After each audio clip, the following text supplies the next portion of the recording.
Uhlmann reporting for TTN HD Production Live, here with Mariam Demyan, the co-director of Children of Who.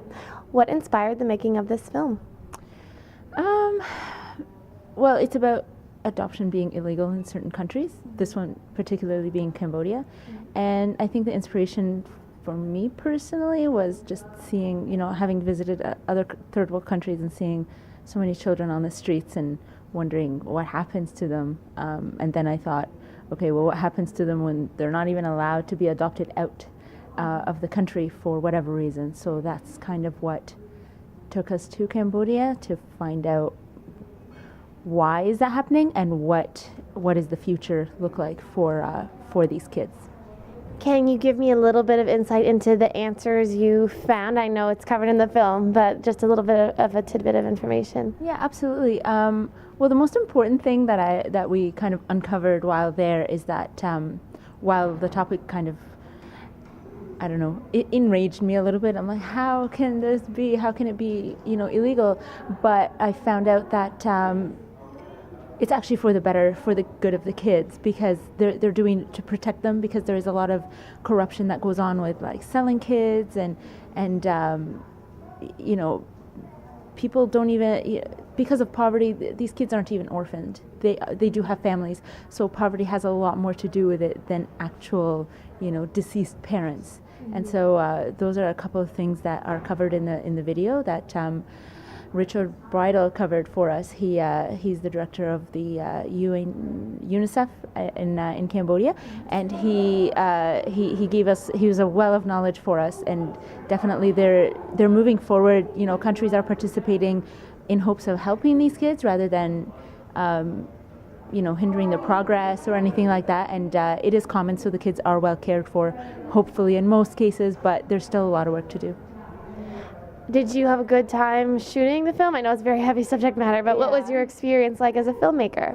As a filmmaker, we were, I think the spirit of the kids was definitely uplifting for us.